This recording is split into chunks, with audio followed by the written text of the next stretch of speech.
Untuk mengetahui saya ini punya aib, antum itu punya aib, punya penyakit kolbu, caranya mudah. Yang ketiga, tapi ini berat. Mudah tapi berat. Maksudnya gimana? Mudah didapat, tapi susah untuk menerimanya bagi orang normal. Apa itu? Menerima kritik hujatan para hater, pembenci, para hasid wa haqid. Mudah nggak untuk mengaksesnya? Mudah. Kalau orang sudah biasa masuk di sosmed, baik itu video ataupun ya grup gitu ya, grup-grup WA, ketahuan di situ sudah. Apalagi kalau di YouTube. Di YouTube itu siapa aja ngomong, ya kan? Siapa aja komen. Padahal dia itu dihisap loh. Ya.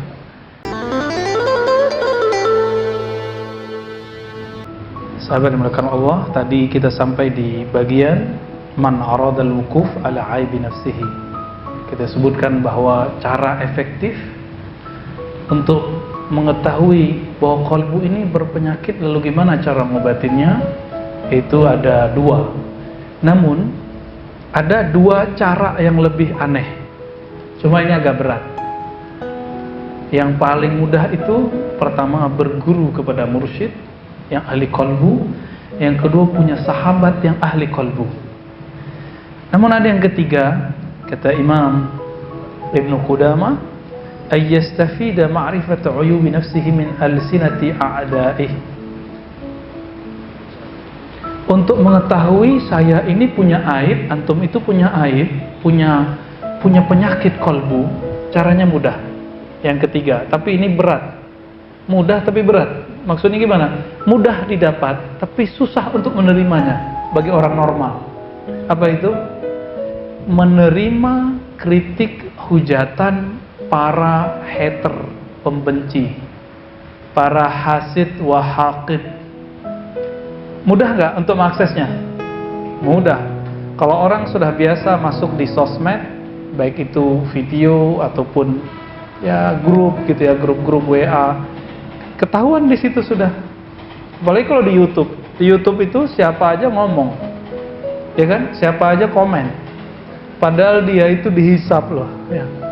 Cuma kalau ingin tahu kita itu punya kelemahan apa, meskipun yang dituduh orang itu kadang nggak benar juga sebagian besar, tinggal lihat komentar negatifnya. Maka yang dilihat jangan komentar positifnya. Jadi kalau antum punya Facebook, kalau ada yang ngeritik, wah ini nih. Nih cara mau tahu. Sama, saya waktu disertasi nungguin dosen yang ngeritik. Yang ngeritiknya ilmiah dan padat. Ada yang ngeritik tapi asbun. Jadi dosen itu ada juga yang asbun juga, asal bunyi. Ada ya. Sama komentator di YouTube itu juga ada yang asal bunyi. Di taraf ilmiah aja yang begitu ya, daripada nggak ada komentar, gue komentar gitu.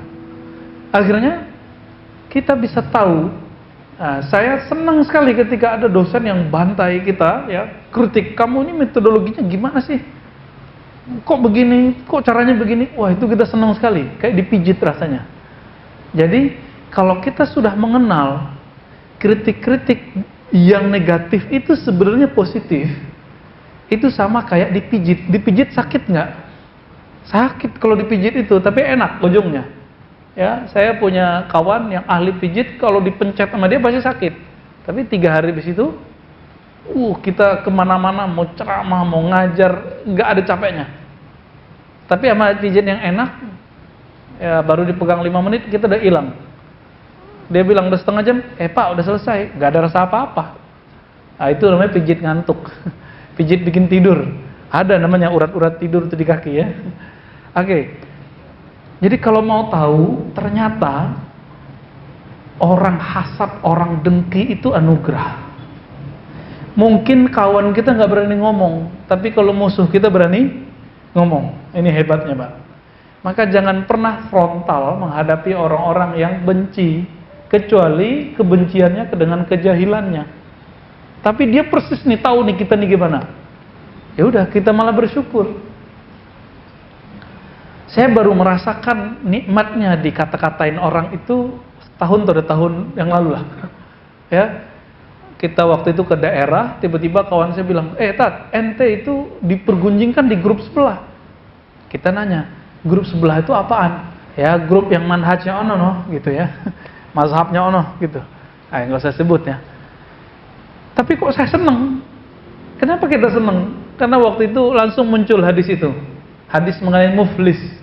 Atadruna manil muflis. Tahukah kamu orang yang bangkrut? Siapa orang bangkrut? Yang dia suka ngomongin orang-orang, kesalahan orang, tanpa orang yang diomongin beramal, dia dapat pasif pahala, bukan pasif income. Pasif kebaikan. Jadi kebaikan yang nggak perlu dia berbuat tapi dia dapat. Dan saya merasakan itu. Jadi kayak ada yang masuk gitu, kayak ada yang pindah kepada kita. Energinya tambah kuat. Semenjak saat itu kita nggak pernah lagi merasa sedih atau merasa terpuruk kalau dihujat orang, dicaci maki, senyum aja. Oke, ada yang keempat, ayu khalitan nas fa kullu ma yarahu mazmuman fi ma bainahum yajtanibuhu. Bergaul sama orang. Nah, coba cek, berani nggak buka situs aneh-aneh depan teman? Nggak berani. Berarti itu nggak baik untuk kalbu. Beranikah nonton channel-channel yang vulgar di depan kawan? Nggak berani, kecuali sama-sama gila, sama-sama penyakit tuh kalbunya. Mungkin iya, ya, vulgar party. Ya. Bisa jadi begitu, mungkin. Berarti sama-sama sakit itu. Namun orang-orang normal, kita akan malu di depan dia. Berarti ini perkara nggak baik. Ya, di hadis Tirmizi itu disebutkan ya, ciri-ciri keburukan asyar itu yang sesuatu yang jika yattali alaihin nas, ya, ketika manusia tahu anta takrahu, kamu tidak suka. Itu indikator bahwa itu aib yang harus kita benerin. Jadi teman-teman semua, kita punya aib masing-masing yang kita simpan. Kalau orang lain tahu kita nggak rela, berarti itu harus dihilangin. Ya, semoga dengan 4 cara ini berguru kepada seorang mursyid yang mengenal qalbu. Mursyid ini nggak selalu dia buka aib kita, tapi kadang-kadang dia langsung ngobatin. Nih dia obatin. Sahabat Nabi ketemu Nabi langsung terobati nggak? Langsung terobati. Kadang-kadang Nabi nggak perlu nyalahin. Kecuali orang tuh nanya, ya Rasulullah, ayul Islam khair. Islam yang keren itu yang mana? Yang sempurna itu apa? Karena penyakit orang itu pelit, Nabi mengatakan apa? Antu ta'iman nas. Kamu ngasih makan orang, kasih santunan anak yatim. Ketika yang datang itu egonya tinggi, maunya disapa gak mau nyapa, maunya disenyumin gak mau senyum, apa kata Nabi? Antu sallima ala man arafta wa ala man lam ta'rif. Islam yang sempurna itu ketika kamu nyapa orang yang kamu kenal ataupun yang tidak kamu kenal. Jadi Nabi itu kalau ditanya baru jawab. Nggak main buka-buka aja aurat orang ya. Ada istilahnya kashful uyub, menyingkap aib orang. Itu tidak boleh sembarangan, ada caranya. Kalau dia nggak minta, nggak usah dibuka, langsung kasih obatnya. Gitu. Jadi 4 cara ini berguru kepada ahli qalbu.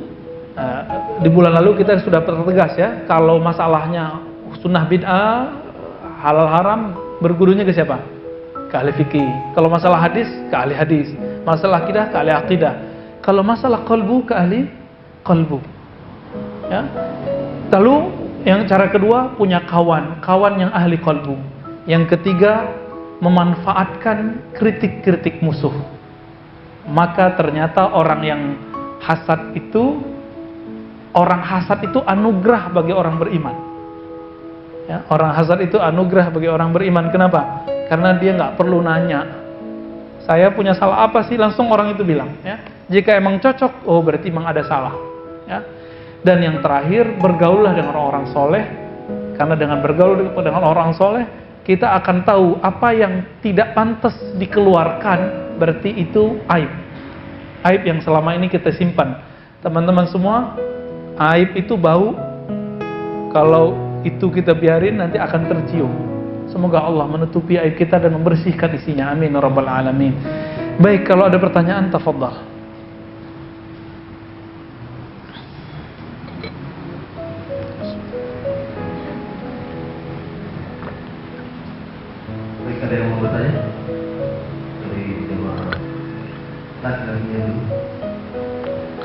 udah nggak ada ya. Cukup ya? Gimana? Ada pertanyaan?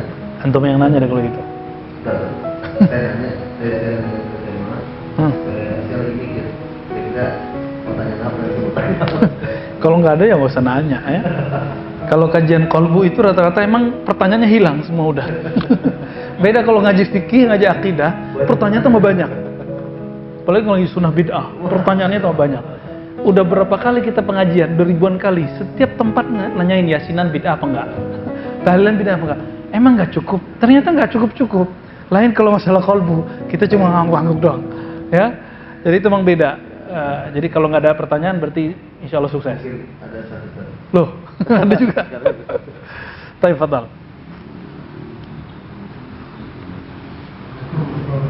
Assalamualaikum warahmatullahi wabarakatuh. Saya mau tanya, tadi saya bilang kalau teman yang baik ya suka menasihati kita. Ya.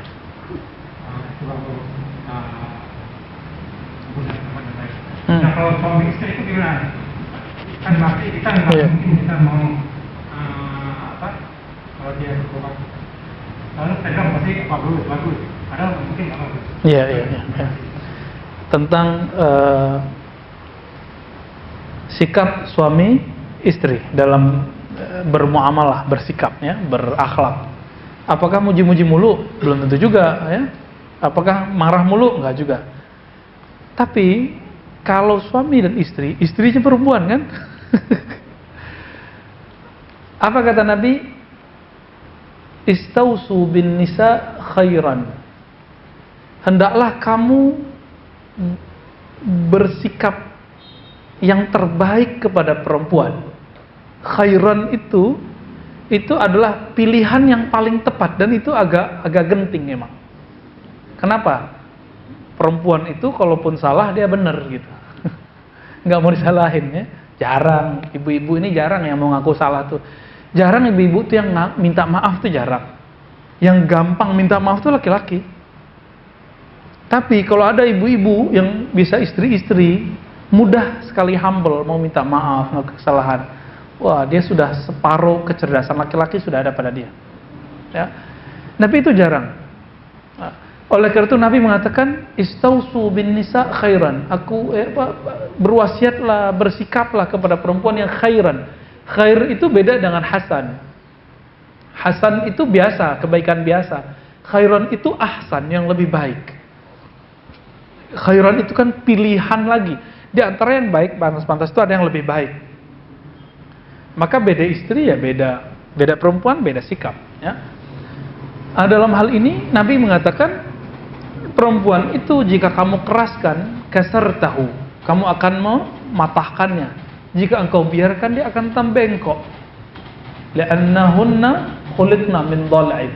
Ya, karena mereka tercipta seperti atau dari tulang rusuk ya. Wallahu alam itu apakah benar-benar dari tulang rusuk atau emang karakternya tulang rusuk. Tulang rusuk itu bengkok. Tapi kalau nggak punya tulang rusuk, tubuh ini terjaga nggak?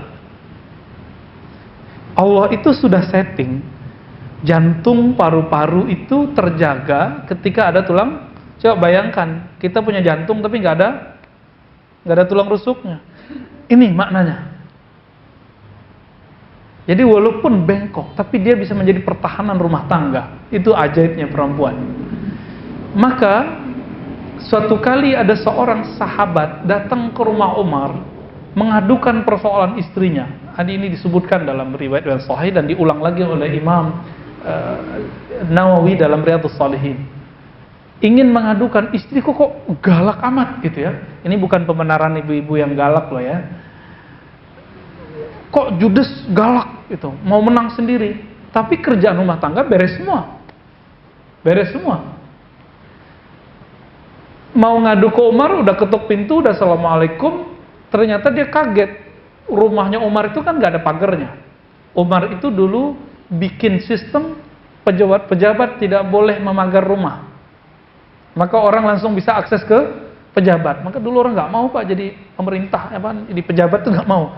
Kenapa? Orang mau jam berapa juga orang datang ketuk pintu. Umar didengar sama sahabat ini. Ternyata Umar lagi dimarahi sama istrinya. Bukan dimaki-maki, dimarahi aja. Oh, biasa gerutu. Umar bilang, iya neng, iya dek, iya. Oh, gitu aja ya. Nggak dibales. Nggak bilang, kamu perempuan durhaka. Gitu, nggak gitu. Bayangkan. Jadi keluarga harmonis itu bukan berarti akhi, ukhti, zaujati, nggak mesti begitu terus ya. Sayang, nggak mesti begitu terus. Itu dibuat-buat namanya tasannu, dibuat-buat, ambar, nggak ada rasanya, ya, nggak ada rasanya, pahit itu. Terus gimana? Selesai Umar ya dikata-katain sama istrinya, tapi bukan penghinaan, bukan cacian, ini emang suaranya aja tinggi. Maklum udah capek. Kalau udah capek ya ketus gitu. Diketusin sama istrinya. Selesai dia buka pintu. Ada apa, Mas? Kira-kira begitu ya. Enggak jadi, Amirul Mukminin ya. Saya mau mengadukan istri saya yang menggerutu, yang ketus kayak istrimu. Ternyata istrimu 2 kali lipat lebih ketus daripada istriku. Apa kata Omar? Ya, gimana saya mau balas? Istriku telah menggantikan tugas-tugas pembantu. Pembantu ngapain? Nyuciin baju, masakin, ngasih makan anak-anak. Enggak, istriku enggak mau punya pembantu. Dia mau total. Asisten rumah tangga itu pekerjaan enggak? Nyetrika pekerjaan enggak? Nyuci pekerjaan enggak? Masak pekerjaan? Pekerjaan semua Pak. Apalagi kalau istri kita kuliah, terus memilih di rumah. Udah saat itu. Memilih jadi ibu rumah tangga. Itu dia banting setir itu hidupnya. Lalu kita bilang, istriku nggak ada kerjaan. Itu kurang ajar tuh ya. Jadi suami-suami yang bilang istri di rumah, kerjaan rumah tangga itu bukan kerja. Itu suami yang belum mengenal agama. Suami yang belum mengenal kerjaan istrinya. Maunya marah-marah terus. Maunya, dia dapat hadis itu nggak adil. Giliran hadis istri itu, kata Nabi, seandainya boleh manusia sujud kepada manusia, la amartu, ya, aku akan perintahkan perempuan sujud kepada suaminya, kan gitu. Giliran hadis gitu dieksplor. Giliran kisah Umar kok nggak dieksplor. Yang paling paham hadis itu Umar atau kita? Umar. Jadi teman-teman semua, kalau kita nikah, mungkin teman-teman pasangan kita ya baru hijrah juga, baru ngaji juga, jangan dibayangkan nanti akan jadi perfect sempurna.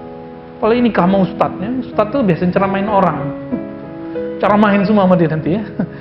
Tapi Umar yang biasa ceramain orang, yang galak itu, yang setan aja takut kalau ada Umar.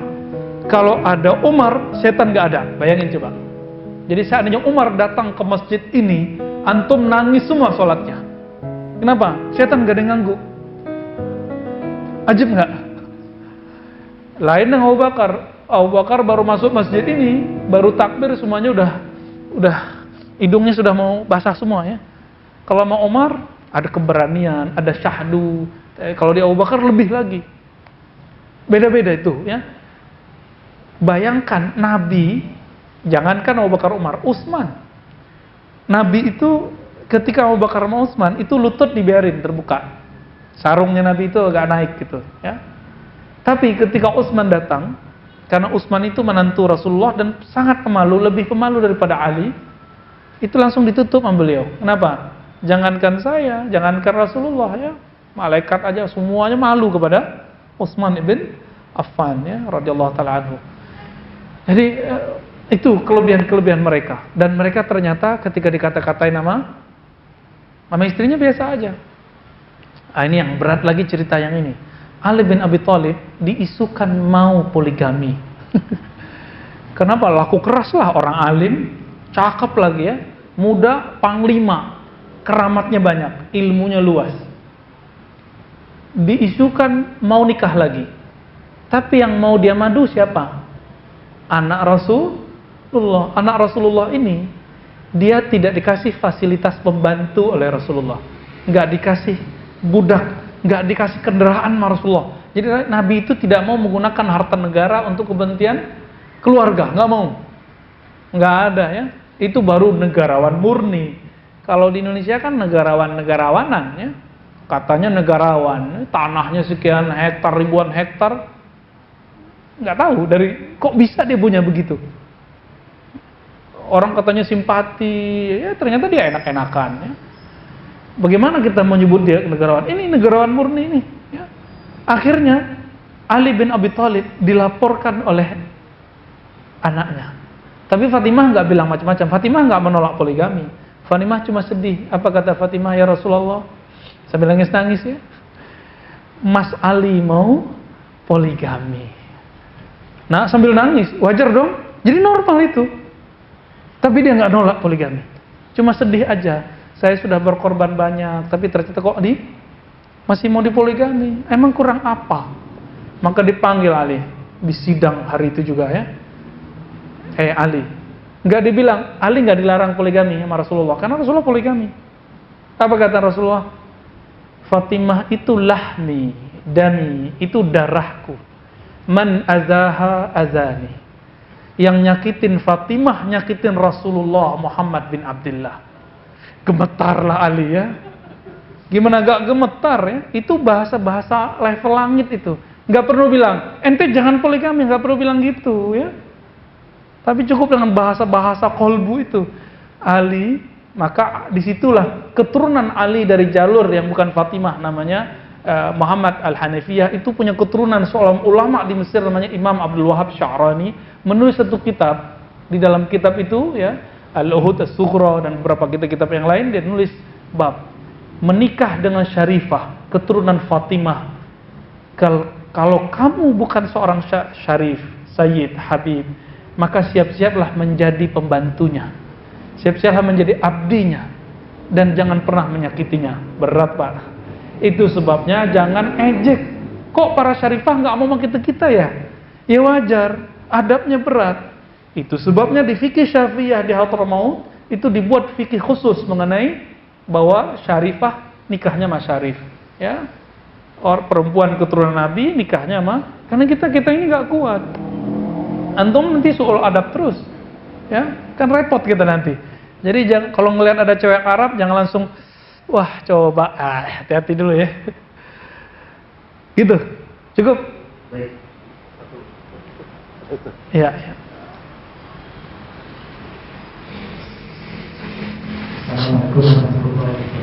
Assalamualaikum warahmatullahi wabarakatuh. Barangkali Ustaz bisa menunjukkan mursyid kepada kami atau Pak Ustaz sendiri. Kayaknya maksud saya sangat putuskan, pengen langsung cepat. Kalau pikir kayaknya tadi saya nggak nyambung kepada Rasulullah tanpa mursyid. Karena itu maka itu mungkin kita harus mengikuti mereka tertentu misalnya dan mursyid. Salam. Ini pertanyaan susah dijawab nih. Siapa sih mursyidnya gitu ya? Mursyid yang hari ini kita akan ikuti atau perlu ikut tarekat? Dua pertanyaan ini ya. Mursyid itu saya nggak bisa kasih nama, tapi pelajarilah. Sebagaimana saya dulu juga mencari, maka coba cari.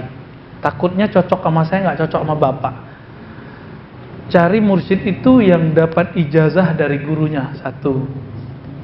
Ijazah itu sama kayak sertifikat, sama kayak ijazah doktor. Doktor saya sah nggak? Dicek siapa yang ngeluarin. Universitas bodong atau universitas yang real. Mau di mana aja gitu.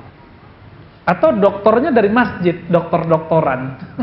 Pengurus masjid ditulis di depannya doktor. Kan banyak hari ini. LCMA di mana-mana hari ini. Kita nggak tahu di LC di mana, MA di mana ya. Padahal mau MA lama itu. Lulusan condet. Ini hidungnya lulusan condet ini. Ya, MA. Minang asli. Boleh lah ya. Saya agak marah itu sebenarnya. Kenapa? Kita untuk kuliah dari S1 sampai S3 kita perlu 12 tahun. Tiba-tiba dia dapat gelar doktor tanpa ada kuliah. Yang penting dia kuliah dulu, mau di mana aja kuliahnya, mau dalam negeri boleh, luar negeri boleh, yang penting dokter kan. Tapi main dokter-dokter aja sama. Syekh mursyid itu juga ada yang bodong Pak, nggak punya SIM. Ketika mengendarai sebuah institusi zikirnya itu, metode zikirnya dia nggak punya SIM. Tapi biasanya setiap orang itu ada pengikutnya. Meskipun dia nggak punya SIM, akan punya simpatisan, akan punya pembela-pembela. Mirza Ghulam Ahmad, siapa yang angkat dia jadi nabi? Ada pengikutnya, ya kan? Apalagi mursyid, bisa aja orang ngaku saya dapat ijazah dari fulan, buktinya nggak ada. Maka dalam tarekat tertentu itu diwajibkan harus ada. Nah, itu kayak SIM. Semua kita mungkin bisa menyetir, tapi bukti saya dapat izin nyetir apa? Pakai SIM, Pak. Tapi SIM kan ada yang nembak juga. Sama, mursyid tarekat ada yang nembak juga. Serius. Dokter itu ada yang nembak loh, Pak. Bukan dia yang nulis, orang yang nulis. Ada banyak kok ya. Dulu saya kan juga pernah buatin orang ya. Tapi nggak jadi. Bukan sayanya yang nggak, ya sayanya nggak jadi. Kita masih S1 udah buatin magister untuk orang. Saya baru semester 6 udah buatin S2. Maka mikir, cepet-cepet aja deh kuliah kalau begini. Nggak usah idealis, harus di mana enggak. Selesai 1 langsung S2, langsung S3. Ternyata dengan cepat-cepat begitu banyak kerjaan kita yang bisa kita selesaikan dalam waktu yang cepat. Tapi kalau kita terlalu idealis, harus kuliahnya di sana, itu kan repot nantinya. Di mana-mana kuliah itu sama. Yang beda itu adalah kesungguhan. Sama, tarekat itu semuanya sama aja, Pak. Yang beda itu guru yang mursyid yang dapat izin, dapat ijazah secara rohani oleh gurunya, ada bukti secara fisik, dan murid yang sungguh-sungguh. Maka tidak ada mursyid yang sempurna, tidak ada guru yang perfect, tidak ada dokter yang serba tahu. Yang ada cuma murid yang shadiq. Murid yang shadiq itu nanti diuji sama gurunya. Ujian paling berat itu adalah ujian kebencian dan ketidakpercayaan sama guru. Itu ujian paling berat. Lewat itu antum sudah disebut wusul ilallah. Kenapa Abu Bakar ketika semua orang belum nyampe, dia udah nyampe jadi waliullah? Kenapa? Kata Abu Jahal, Abu Lahab, ya, ente kok percaya Abu Bakar? Jawaban Abu Bakar apa? Belum ente ngabarin, kalau sudah Muhammad yang mengabarkan, mengatakan saya percaya. Belum ngomong saya udah percaya. Ngelihat Muhammad saya sudah percaya. Itu yang disebut murid shadiq. Maka dikasih mubalaghahnya siddiq. Ya. Siddiq, bukan shadiq lagi. Udah siddiq sudah. Maka orang kalau sudah betul-betul mahabbah cinta, beda dengan fanatisme kepada gurunya, mirip kayak kita jatuh cinta sama istri kita. Emang jatuh cinta? Ini nggak ngerti deh, ya? Belum ngerti, ya mu'alaf deh. Kalau orang udah jatuh cinta sama istrinya, salah istrinya itu nggak jadi masalah gitu. Salah iya, tapi nggak jadi masalah. Asin makannya, tapi ya begitulah. Ya. Bilang-bilang dikit juga nggak apa-apa, tapi nggak kemudian nggak dibawa ke hati. Tapi kalau sudah mulai cintanya berkurang, kurang dikit jadi terasa besar. Sama, antum itu kalau cintanya ngikut-ngikut, bermursyidnya ngikut-ngikut orang, nanti kita akan bertanya-tanya terus. Kalau pertanyaan-pertanyaan itu udah beres, itu baru kita disebut murid yang shadiq. Ya. Siapa mereka? Cari aja, Pak. Cari orang yang dapat ijazah. Tanya, Pak Ustadz, Pak Syekh dapat izin jadi mursyid nggak? Bertarekat, ngajar tarekat nggak? Biar punya SIM. Dan nggak ada namanya mursyid tarekat tuh nggak sholat tuh nggak ada. Semua mursyid tarekat itu, mursyid tarekat tuh wajib bersyariat. Syariat itu pakai mazhab yang 4. Pilih salah satu. Semua juga boleh. Ini Bang Sandy kan punya mursyid ya, Syekh Mehmet, Syekh Muhammad. Ya. Itu dapat izin dari ayahnya, Syekh Nazim ya, Al-Haqqani. Syekh Nazim dapat izin dari gurunya, Syekh Abdullah Faiz. Terus sampai ke Rasulullah SAW. Nanti jalurnya ada yang cabang ya, ada yang Uwaisiyah, rohani, ada yang kemudian jalur fisik. Nah, begitu ya. Terus yang kedua tadi apa? Mesti bertarekat nggak? Kalau kita berfikih, mesti bermazhab nggak? Maka kalau ingin mengarungi dunia spiritual, rohani, menurut saya perlu bertarekat. Kalau nggak, takutnya nanti jadi kebatinan. Orang di luar sana tidak bisa membedakan kebatinan hikmah dengan tarekat. Dikira tarekat itu kebatinan, dikira kebatinan itu hikmah. Dikira hikmah itu tarekat, padahal itu beda. Thariqah itu wajib bersyariat dan tujuannya ridha Allah. Kalau hikmah mencari kesaktian, boleh. Nama thariqatnya ada, thariqat Al-Buniyah. Thariqatnya apa namanya? Al-Buniyah. Kitabnya Syamsul Ma'arif Kubra, Khazinatul Asrar, dan lain-lain itu ya. Itu biasanya ujung-ujungnya pengobatan atau haibah ya, kewibawaan. Tapi itu bukan tarekat sufi. Itu tarekat hikmah namanya. Tarekat hikmah. Mencari kesaktian, bukan mencari maha sakti. Bedain ya. Wiridnya banyak, puasanya mungkin tiap hari. Tapi orang ini punya kekuatan ruqyahnya lebih hebat dari ruqyah yang standar. Kan ruqyahnya macam-macam juga. Mereka itu kalau mau ruqyah, kadang pegang aja udah beres. Melihat aja udah beres kadang. Kenapa? Wiridnya itu terjaga setiap hari. Nah, ini kelebihan orang hikmah. Namun yang mereka cari kesaktian. Beda sama tarekat apa? Jalur pintas. Mencari keridhaan yang maha sakti.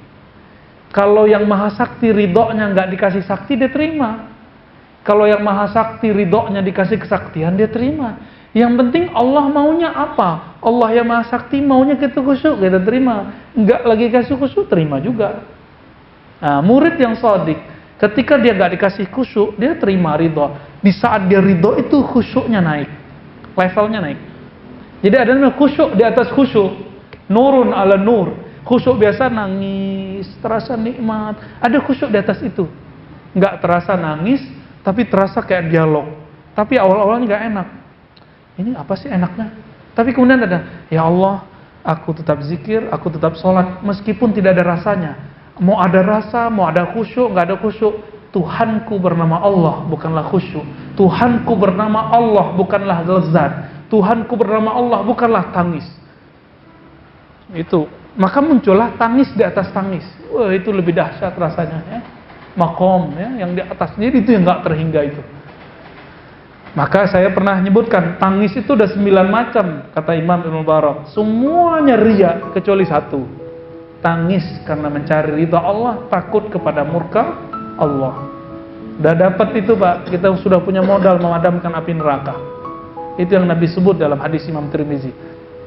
Jadi dalam dunia spiritual, Bapak kalau mau dapat gelar S1 atau minimal bisa membaca, mesti sekolah SD kan?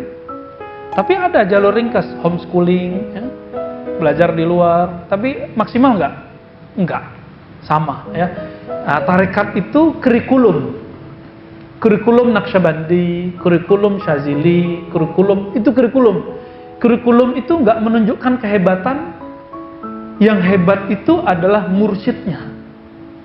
Sama, kurikulum itu nggak begitu hebat. Yang hebat itu sekolahnya. Coba, semua sekolah yang pakai kurikulum 2013, apakah semua kualitasnya sama? Beda, Pak. Kampus UIN, semua kurikulumnya mirip, tapi beda.